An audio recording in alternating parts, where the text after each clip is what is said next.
जय गुरुदेव। धन गुरुदेव। जय गुरुदेव। धन गुरुदेव। जय गुरुदेव। धन गुरुदेव। बोले सो निहाल। सत श्री अकाल। 2024 के चुनाव प्रचार की मेरी ये अंतिम सभा है। मैं मां चिंतपूर्णी, मां नैना देवी और गुरु गोविंद सिंह जी को सर झुकाकर नमन करता हूं। हमारे होशियारपुर को छोटी काशी कहा जाता है। ये गुरु रविदास जी की तपोभूमि है। और संयोग देखिए, काशी जहां से मैं सांसद हूं, वहां गुरु रविदास जी का जन्म हुआ था। इसलिए होशियारपुर की इस पुण्य भूमि पर आज चुनाव अभियान का समापन होना मेरे लिए अपने आप में सौभाग्य से कम नहीं है। भाई और बहनों, गुरु रविदास जी कहते थे, मन चंगा तो कठौती में गंगा।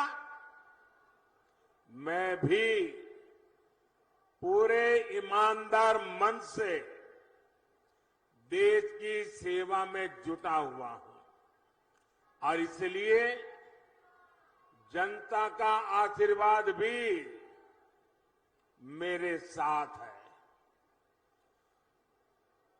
मैं देश भर में जाकर के आया हूं। जनता जनार्दन ने तीसरी बार मोदी सरकार बनाना पक्का कर लिया है।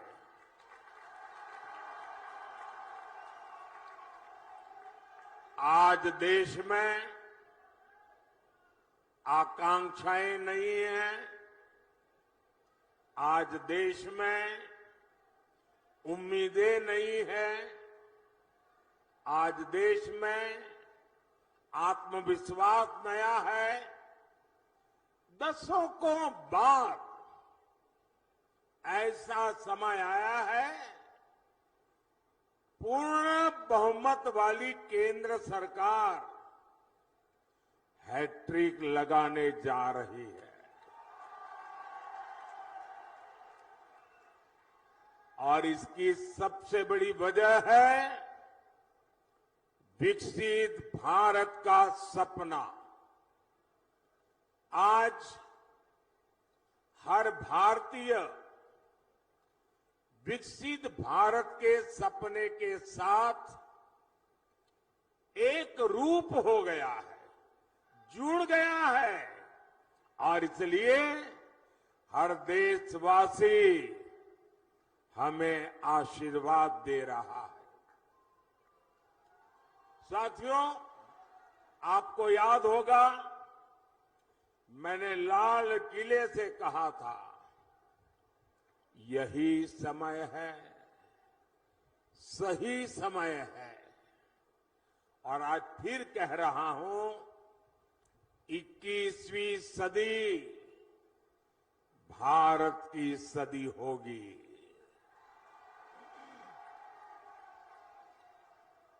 पिछले 10 साल में भारत ने जो विकास करके दिखाया है, वो अभूतपूर्व रहा है। आज जब पंजाब के लोग, दूसरे राज्यों के लोग विदेश जाते हैं तो खुद देखते हैं कि वहां भारत और भारतीयों की इज्जत कितनी बढ़ गई है। जब देश में दमदार सरकार होती है तो विदेशी सरकारें भी हमारा दम देखती है और वीरों की इस धरती पंजाब से बेहतर कौन जानेगा कि दमदार होने का मतलब क्या होता है।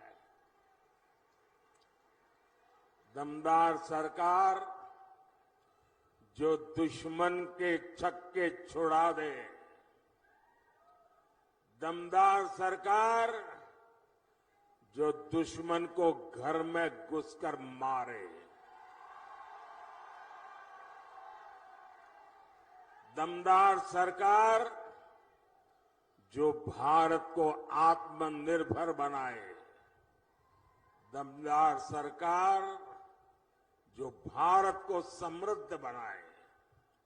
इसलिए पंजाब भी इस बार जोर शोर से कह रहा है, फिर एक बार, फिर एक बार, फिर एक बार। साथियों, गरीब कल्याण मेरी सरकार की बहुत बड़ी प्राथमिकता है और इसमें गुरु रविदास जी की बहुत बड़ी प्रेरणा है। गुरु रविदास जी कहते थे, ऐसा चाहूं राज में जहां मिले सबन को अन्न, छोट बड़ो सब सम बसे, रैदास है प्रसन्न। बीते 10 वर्षों में हमने गरीब से गरीब को मुफ्त अनाज और मुफ्त इलाज की सुविधा दी है। आज किसी भी गरीब, दलित, वंचित मां की संतान को भूखे पेट नहीं सोना पड़ता। आज गरीब महिला को अपनी बीमारी छिपाने की मजबूरी नहीं है। अब उसके पास राशन कार्ड है, आयुष्मान कार्ड है। साथियों, गुरु रविदास जी ऐसा समाज चाहते थे जहां जाति के आधार पर समाज में कोई भेद न हो। उन्होंने कहा था,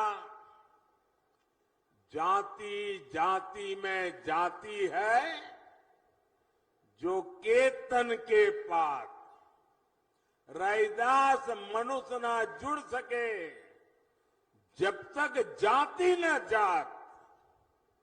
आज मोदी सरकार की योजनाओं का लाभ बिना भेदभाव सभी को मिल रहा है। सभी को पक्का घर मिला, बिना भेदभाव सभी को मुफ्त गैस कनेक्शन दिए मिला, बिना भेदभाव सभी को शौचालय मिला, बिना भेदभाव सभी को बिजली कनेक्शन मिला, बिना भेदभाव ऐसी योजनाओं ने गरीब और दलित के लिए स्वाभिमान से जीना संभव किया है। यही तो गुरु रविदास जी की सीख है। यही सबका साथ, सबका विकास हमारा सुशासन का मंत्र है। रविदास जी ने यह भी कहा है, 100 बरस लौ जगत में ही, जीवत रही करू काम, रविदास कर्म ही धर्म है, कर्म करहु निह काम। अर्थात 100 वर्ष का जीवन हो तो भी पूरे जीवन हमें काम करना चाहिए। वो कहते थे, कर्म ही धर्म है। गुरु रविदास जी की ये भावना हमारी सरकार की कार्य संस्कृति में झलकती है। चुनाव की इस भागदौड़ में भी हमारी सरकार एक पल भी व्यर्थ नहीं कर रही है। सरकार बनते ही तीसरे टर्म में अगले 125 दिन में क्या होगा, सरकार क्या करेगी, सरकार कैसे करेगी, सरकार किसके लिए करेगी, सरकार कब तक करेगी, इसके रोड मैप पर काम कर लिया गया है।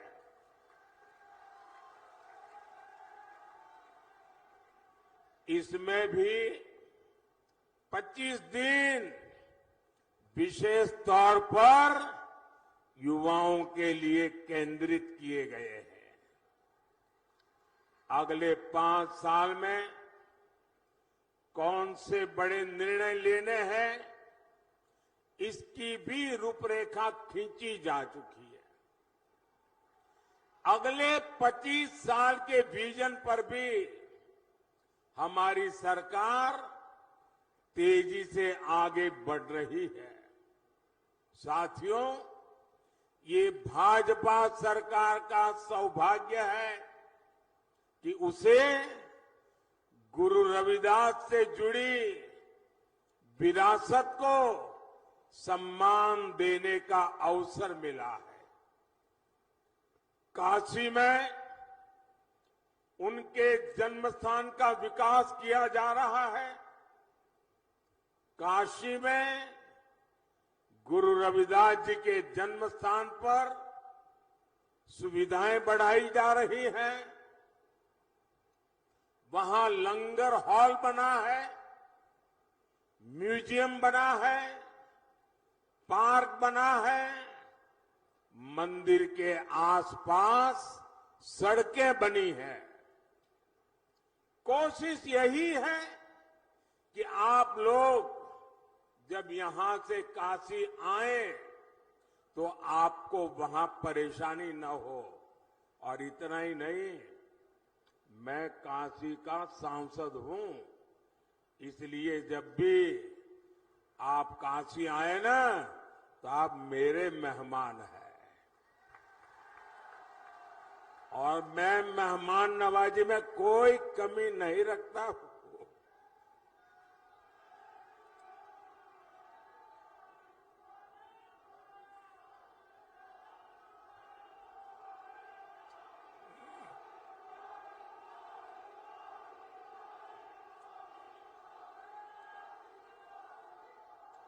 साथियों, काशी में तो हम बहुत कुछ कर रहे हैं। जो लोग वहां जाते आते रहते हैं वो देखते होंगे, हर बार जाएंगे कुछ न कुछ गुरु रविदास जी के चरणों में हमने समर्पित किया है। लेकिन इसके अलावा मध्य प्रदेश में गुरु रविदास जी के विशाल स्मारक का शिलान्यास का अवसर भी मुझे ही मिला था। वहां मध्य प्रदेश में भाजपा सरकार है और वो कार्यक्रम ऐसा हुआ, हजारों गांवों की मिट्टी और देश की सैकड़ों नदियों के जल एकत्रित करके गुरु रविदास जी का भव्य स्मारक मंदिर वहां बनाया जा रहा है। भोपाल में ग्लोबल स्किल पार्क का नाम भी गुरु रविदास जी के नाम पर रखा गया है। दिल्ली में भी तुगलकाबाद में गुरु रविदास जी महाराज का जो पवित्र स्थान है उसे और दिव्य बनाना भी ये हमारा संकल्प है। इसके लिए सुप्रीम कोर्ट से जमीन की विशेष मंजूरी भी ले ली गई है। और आज जब मैं होशियारपुर आया हूं तो अपने मन की एक और बात आपको बताना चाहता हूं।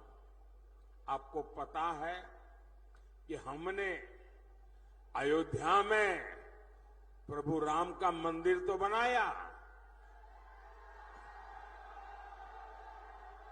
जय श्री राम। 500 साल बाद अयोध्या में भगवान राम का मंदिर बना और आपको खुशी होगी, ये अयोध्या में प्रभु राम जन्म स्थान का पहला लड़ाई अगर किसी ने लड़ी थी तो मेरे सिख भाई बहनों ने लड़ी थी। और तब से लड़ाई चली और आज राम मंदिर बना है। राम मंदिर तो बना, लेकिन यात्रियों की सुविधा के लिए हमने अयोध्या में एक बहुत बड़ा हवाई अड्डा बनाया। लेकिन हवाई अड्डे का नाम हमने महर्षि वाल्मीकि के नाम पर रखा है। यानी राम जी के पास जाना है, रामलला के पास जाना है, पहले वाल्मीकि जी के पास जाना होता है। इसी प्रकार मेरी इच्छा है कि आदमपुर एयरपोर्ट का नाम भी गुरु रविदास जी के नाम पर रखा जाए।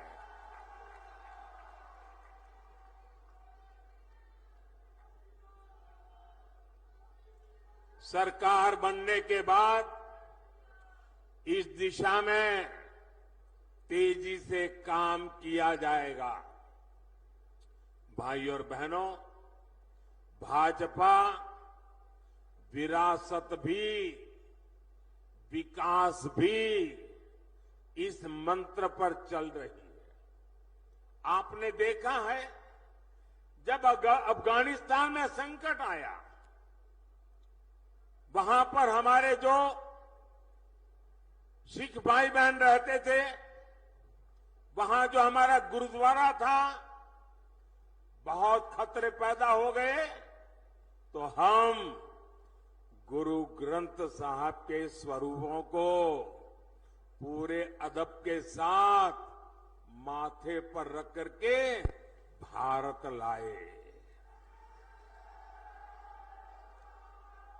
इतना ही नहीं, हमने साहिबजादों के बलिदान को श्रद्धा पूर्वक नमन करते हुए 26 दिसंबर को वीर बाल दिवस मनाना तय किया। और ये सिर्फ एक दिवस नहीं है, इतना बड़ा बलिदान, इतना बड़ा त्याग, इतनी बड़ी प्रतिबद्धता केरल के बच्चे को भी पता होनी चाहिए, आसाम के बच्चे को भी पता होना चाहिए, तमिलनाडु के बच्चे को पता होना चाहिए, बंगाल के बच्चे को भी पता होना चाहिए। और इसलिए हमने वीर बाल दिवस के द्वारा हिंदुस्तान की भावी पीढ़ी को प्रेरणा देने के लिए वीर बाल दिवस की परंपरा शुरू की है। हमने हरमिंदर साहब के लंगर को टैक्स से मुक्त किया। विदेशी भक्त भी सेवा के लिए दान दे सके, इसके लिए हमने नियमों में छूट भी दी है। साथियों, विकसित होते भारत के सामने कुछ चुनौतियां भी है। कांग्रेस और इंडी गठबंधन की स्वार्थ की राजनीति, वोट बैंक की राजनीति ने देश का बहुत नुकसान किया है। इनका वोट बैंक, जो वोट बैंक के प्रति उनका प्यार था कि बंटवारे के समय के हमारे करतारपुर साहिब पर भारत का अधिकार नहीं जता पाए। यही लोग हैं जो अपने वोट बैंक के लिए लगातार राम मंदिर का विरोध करते रहे। अपनी तुष्टीकरण की इसी राजनीति की वजह से इंडी गठबंधन सीएए का भी विरोध कर रहा है। साथियों, आजकल देश के लोग इंडी गठबंधन वालों से संविधान की रट सुन रहे हैं। ये वो लोग हैं जिन्होंने इमरजेंसी में संविधान का गला घोंट दिया था। जब 84 के दंगों में सिखों के गले में टायर बांधकर जलाया जा रहा था, तो इन्हें संविधान की नहीं सूझी। साथियों, मोदी ने एक संकल्प लिया है कि वो दलितों, पिछड़ों, आदिवासियों का आरक्षण किसी को भी छीनने नहीं देगा। अपनी सरकार के 10 साल में मैंने लगातार एससी, एसटी, ओबीसी के आरक्षण की रक्षा की है। ये कांग्रेस और इंडी गठबंधन वाले मेरी इस कोशिश से भी भड़के हुए हैं। दरअसल आरक्षण को लेकर इनके खुद के इरादे बहुत खतरनाक है। इनका पूरा track record SC, ST, OBC का आरक्षण छीनने का रहा है। सरकारी नौकरी में धर्म के आधार पर आरक्षण हो, स्पोर्ट्स में, सरकारी टेंडर में धर्म के आधार पर आरक्षण हो, यूनिवर्सिटी के दाखले में धर्म के आधार पर आरक्षण हो। ये संविधान की भावना का, बाबा साहब आम्बेडकर की भावना का अपमान कर रहे हैं। ये दलितों और पिछड़ों का आरक्षण छीनकर उसे सिर्फ और सिर्फ मुसलमानों को देना चाहते हैं। ये धर्म के आधार पर देश को बांटने की एक और बड़ी गहरी साजिश है। 2024 के इस चुनाव अभियान में मोदी ने इनकी इस सबसे बड़ी साजिश से पर्दा उठा दिया है, उनको बेनकाब कर दिया है और इसलिए बौखलाए हुए हैं और लगातार मोदी को नई नई गालियां देते रहते हैं। भाई और बहनों, आप भी जानते हैं कांग्रेस भ्रष्टाचार की जननी है। 60 साल तक कांग्रेस ने जो कारनामे किए हैं, भ्रष्टाचार की एक से बढ़कर एक वारदातें की हैं, ऐसा लगता है कांग्रेस ने भ्रष्टाचार में डबल पीएचडी कर ली है। और अब कांग्रेस के साथ एक और कट्टर भ्रष्टाचारी पार्टी भी जुड़ गई है। इतना ही नहीं, ये भयंकर झूठवादी पार्टी भी है। अब आप देखिए, यहां तो आमने सामने लड़ने का ड्रामा कर रहे हैं, दिल्ली में एक साथ चुनाव लड़ रहे थे और लोग भूले नहीं कि ये झूठवादी पार्टी, ये कट्टर भ्रष्टाचारी पार्टी की पहली सरकार कांग्रेस के समर्थन से दिल्ली में बनी थी और इसलिए इन्होंने जो भ्रष्टाचार की जननी कांग्रेस है उससे बराबर भ्रष्टाचार के पाठ पढ़ लिए हैं। हम छोटे थे तो एक कथा सुना करते थे और कथा बड़ी मजेदार थी।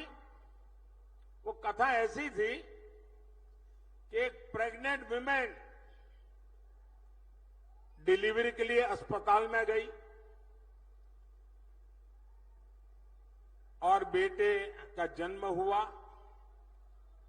लेकिन जो नर्स वो डिलीवरी करवा रही थी वो ढूंढने लगी चारों तरफ, उसकी अंगूठी कहीं खो गई थी। वो रोने लगी, अरे मेरी अंगूठी कहां गई, अंगूठी कहां गई। अब बेटे का जन्म हुआ लेकिन वो अपनी मुट्ठी नहीं खोलता था, तो डॉक्टरों को चिंता हुई इस बच्चे की मुट्ठी क्यों नहीं खुल रही है, अभी तो पैदा हुआ है। डॉक्टरों ने बड़े तरीके से उसकी मुट्ठी खोली तो अंगूठी उसकी मुट्ठी में थी। तो लोगों ने कहा ये बच्चा पैदा होते ही चोरी करता है, तो पता चला उसका बाप बहुत बड़ा चोर था, बड़ा डाकू था। तो जन्मजात ये भ्रष्टाचार की जननी कांग्रेस की गोद से एक कट्टर भ्रष्टाचारी पैदा हुए हैं और इसलिए कांग्रेस को तो भ्रष्टाचार में पीएचडी करते करते 60 साल लगे। ये तो जन्म से ही कट्टर भ्रष्टाचारी पैदा हुए हैं। ये लोग क्या क्या बातें करते थे, कहते थे पंजाब को नशा मुक्त करेंगे और नशा मुक्त के इतने भाषण किए, पूरे पंजाब को बदनाम करने वाली उड़ता पंजाब फिल्में बनाई थी, चारों तरफ बदनामी की थी। लेकिन इन्होंने आते ही नशे को ही अपनी कमाई का साधन बना दिया है। दिल्ली के शराब घोटाले को पूरी दुनिया जान चुकी है। यहां खनन माफिया भी बेलगाम चल रहा है। इन कट्टर भ्रष्टाचारियों ने, भयंकर झूठवादियों ने पंजाब को गैंग वॉर में झोंक दिया है। इन लोगों ने पंजाब में उद्योग और खेती दोनों को बर्बाद कर दिया है। ये कट्टर भ्रष्टाचारी, भयंकर झूठवादी तो नारी उत्पीड़न में भी नंबर 1 बनते जा रहे हैं। आज दिल्ली से लेकर पंजाब तक इनके कारनामे दुनिया देख रही है। इनके नेता का ठिकाना नहीं, नीति फर्जी, नारे फर्जी और नियत में भी खोट है। साथियों, पंजाब वीरों की धरती है, पंजाब शौर्य की धरती है, पंजाब पराक्रम की धरती है, पंजाब पुरुषार्थ की धरती है। लेकिन इंडी गठबंधन के लोग हर कदम पर वीरों का अपमान करते हैं। यही लोग हैं जिन्होंने हमारे देश के सेना के अध्यक्ष जनरल बिपिन रावत को गली का गुंडा कहा था और वो सिर्फ जनरल बिपिन रावत का अपमान नहीं था, हिंदुस्तान के हर फौजी का अपमान था, हिंदुस्तान के हर सैनिक का अपमान था। यही लोग हैं जिन्होंने सर्जिकल स्ट्राइक पर हमारी सेनाओं से सबूत मांगे थे। यही लोग हैं नेहरू के जमाने की 62 की लड़ाई में चीन को क्लीन चिट देकर भारत की फौज का आए दिन अपमान करते रहते हैं। कांग्रेस और इंडी गठबंधन ने हमारी सेनाओं को कमजोर करने में कोई कसर बाकी नहीं छोड़ी थी। याद कीजिए, देश आजाद हुआ तब से जीप घोटाला हो, बोफोर्स घोटाला हो, सबमरीन घोटाला हो, आर्मी के लिए ट्रक घोटाला हो, इन लोगों ने हर मौके पर देश की सेना की जरूरतों की चिंता नहीं की, देश की सेना की शक्ति की चिंता नहीं की। इन्होंने लूटने की योजनाएं बनाई, चोरी करने की योजनाएं बनाई, भ्रष्टाचार करके देश के खजाने को खाली करने की योजना बनाई है।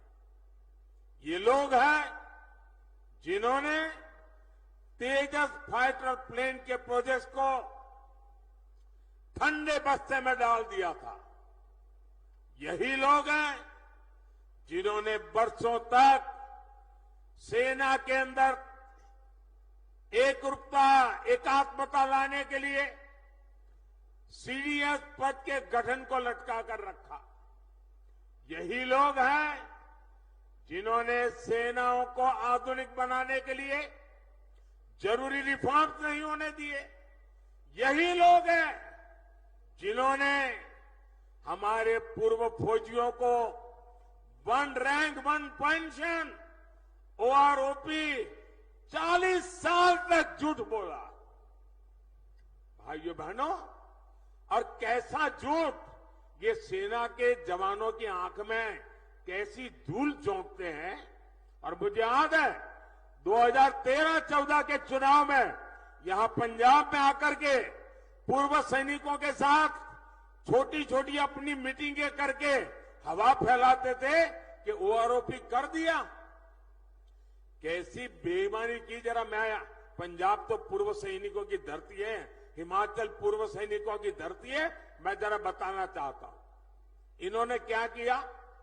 मैंने 2013 में जब मुझे प्रधानमंत्री पद का उम्मीदवार घोषित किया तो मैंने रेवाड़ी में सबसे पहली पूर्व सैनिकों की रैली की। उस रैली में मैंने घोषणा की कि हमारी सरकार बनेगी तो हम 1 रैंक 1 पेंशन लागू करेंगे। तो ये घबरा गए, बोले मोदी ऐसी चीज लाया है कि मर जाएंगे। तो इन्होंने क्या किया, आनन फानन में 500 करोड़ रुपया रख करके बोल दिया कि ओआरओपी लागू। ऐसा झूठ।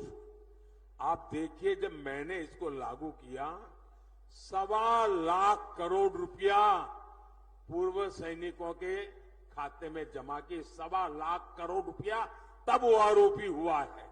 ये 500 करोड़ में खेल खेलते थे। यानी कितना झूठ बोलते हैं ये लोग। भाइयों बहनों, मोदी का लक्ष्य भारत की सेनाओं को सबसे ज्यादा आधुनिक बनाना है, सबसे ज्यादा सामर्थ्यवान बनाना है, सच्चे अर्थ में आत्मनिर्भर बनाना है। लेकिन मोदी के इस अभियान से इंडी वालों की काली कमाई के रास्ते बंद होते हैं। इसलिए ये मोदी पर अपना गुस्सा निकाल रहे हैं। और भाइयों बहनों, साफ है, सेना बनती है तो हमें हर चीज में ध्यान रखना होता है कि मुकाबला किससे करना है।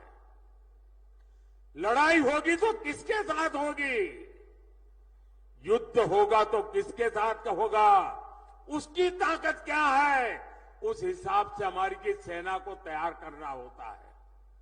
सिर्फ 26 जनवरी में परेड के लिए सेनाएं तैयार नहीं की जाती है। सेना लड़ाई के लिए तैयार की जाती है, दुश्मन के दांत खट्टे करने के लिए तैयार की जाती है, मां भारती की रक्षा के लिए तैयार की जाती है। लेकिन इन्होंने सेना को भी राजनीति का हथियार बना दिया है। इससे बड़ा पाप कोई नहीं कर सकता है। और मैं इंडिया अलायंस वालों को कह रहा हूं, मैं चुप बैठा हूं, इसका मतलब ये समझिए, गलती मत कीजिए मोदी को समझने की। अगर मोदी जिस दिन मुंह खोलेगा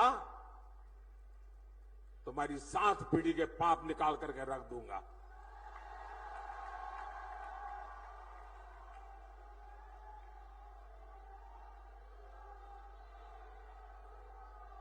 आपको मोदी को जितनी गालियां दे दीजिए, लेकिन मेरे देश की सेना का अपमान ये मोदी नहीं सहन करेगा।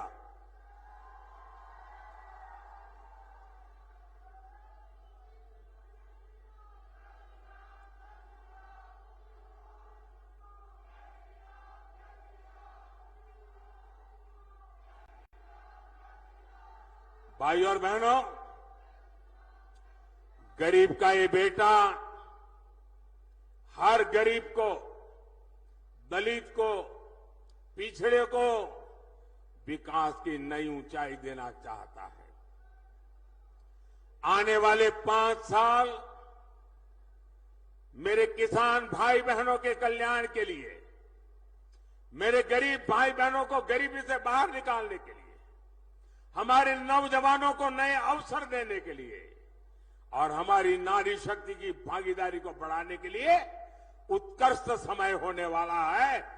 आजादी के 75 साल में जैसा समय नहीं आया, वैसा समय आने वाले 5 साल में आने वाला है।